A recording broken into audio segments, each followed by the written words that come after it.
کہ میرے تجربے کے مطابق بہت سارے جادو ایسے ہیں جو ہم اپنے اوپر خود کر رہے ہیں۔ جادو ہم خود اپنے پہ کر رہے ہیں؟ خود بھی کرتے ہیں اپنے اوپر۔ یہ کیا بات ہے سر؟ وہ ایک فیکٹر ہے۔ اچھا، نیکسٹ فیکٹر کی طرف آتا ہوں کہ انسان کی اپنی بد عملی، جو نیک عمل نہیں کرتا، رب کو راضی نہیں کرتا۔ میں ایک حدیث سناتا ہوں، بخاری شریف میں حدیث ہے، نبی مکرم صلی اللہ علیہ وسلم کا فرمان عالی شان ہے کہ شیطان انسان کی گدی پہ رات کو سوتے وقت 3 گریں لگاتا ہے۔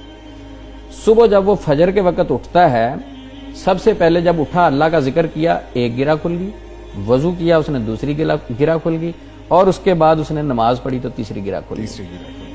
اچھا، یہ تو وہ خوش قسمت شخص ہے جو نماز پڑھتا ہے اور اس کی گرہیں روزانہ کھل جاتی ہیں، ہر شخص کی گدی پہ لگتی ہیں۔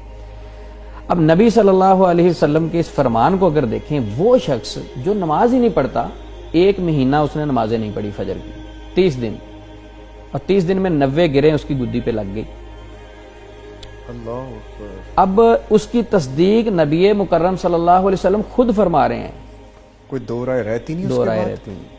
اب وہ 90 گرہیں جس کی گدی پہ لگی ہوئی ہوں اور لگی بھی شیطان کی طرف سے ہوں، تصدیق کی سٹیمپ نبی پاک صلی اللہ علیہ وسلم کی ہے، تو آپ یہ بتائیں کہ وہ بندہ اچھا کیسا سوچ سکتا ہے؟ وہ کیسے انگزائٹی، ڈپریشن، سٹریس اس سے بچ سکتا ہے؟ کیسے اس کی زندگی میں سکون آ سکتا ہے؟ کیسے اس کے برین میں سکون آ سکتا ہے؟ خود ہی اپنا دشمن بنا بیٹھا ہے، کسی دشمن کی ضرورت ہی نہیں ہے۔ تو آپ نے کہا جادو انسان خود بھی اپنے اوپر کر سکتا ہے۔ اب بتائیں کس نے کیا؟ نماز تو میں نے چھوڑی تو میں نے کیا نا اپنے اوپر جادو۔ کسی کو جادوگر کے پاس جانے کی کیا ضرورت؟ میں نے تو خود نبی صلی اللہ علیہ وسلم کے فرمان کے مطابق اپنے اوپر جادو ہی کر لیا۔ اپنے لیے اپنا دشمن ہی کافی ہوں۔ بلکہ ایک اور حدیث ہے، نبی مکرم صلی اللہ علیہ وسلم کا فرمان عالی شان ہے کہ جو بندہ نماز نہیں پڑھتا، شیطان اس کے کان میں پیشاب کر دیتا ہے۔ یہ بھی حدیث ہے بخاری شریف۔ اچھا، اب اگر اس کو دیکھیں کہ یعنی وہ بیماریاں لگا لیں، وسوسے لگا لیں، ریالٹی میں لگا لیں، جس بندے کے، جس شخص کے کان واش روم کا، اس کا شیطان کا باتھ روم ہو، ٹوائلٹ ہو، اور اس کے گدی کے اوپر 3 گرہیں شیطان کی طرف سے لگی ہوئی ہوں، بلکہ فجر کی نماز چھوڑنے والے کے لیے نبی صلی اللہ علیہ وسلم نے ایسے سخت الفاظ استعمال کیے، خبیث النفس کسلان، خبیث کے الفاظ بھی حدیث میں آتے ہیں کہ ایسا شخص جو نماز نہیں پڑھتا، صبح ہوئی سویا رہا۔ تو جس کو نبی صلی اللہ علیہ وسلم فرما رہے ہیں کہ ایسا یعنی خبیث شخص ہے جو نماز نہیں پڑھتا، اس کی گدی کے اوپر شیطان کی گرہیں لگی ہوئی ہیں، کان میں شیطان پیشاب کر رہا ہے، تو آپ بتائیں اس کے پاس برکت والی چیز رہی کون سی؟ نہیں، پیچھے رہ کچھ نہیں جاتا پھر سر۔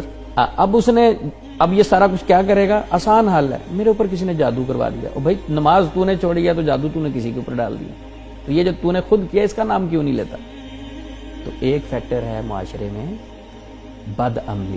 اگر ہم نیک عمل شروع کر دیں، صبح شام کے اذکار کریں اور سورۃ بقرہ کی تلاوت کریں، نمازوں کی پابندی کریں، شیطان کی ایسی کی تیسی آپ کو ہاتھ نہیں لگا سکتا۔ بسم اللہ الرحمن الرحیم پڑھ کے پانی پئیں، 1 گھونٹ شیطان اس سے پانی نہیں پی سکتا۔ کھانا کھاتے وقت بسم اللہ پڑھیں تو شیطان اس کھانے سے کچھ نہیں لے جا سکتا۔ بسم اللہ پڑھ کے دروازہ بند کریں، شیطان آپ کے گھر میں داخل نہیں ہو سکتا۔ تو شیطان کی کوئی حیثیت نہیں ہے، لیکن قصور ہمارا کہ ہم نے ذکر و اذکار چھوڑے، تو ہم اپنی کمی کوتاہی کو جادو کا نام دے کے دوسرے پر ڈال دیتے ہیں۔ فلاں کزن سے لگتی ہے نا، اس نے کروایا ہوگا، فلانی پھپھو نے کروایا ہوگا جادو۔ بھائی تو نے جو قصور کیے ہیں، جو تو نے کمیاں کوتاہیاں کی، یہ نہیں پتا یہ جادو تو میں خود ہی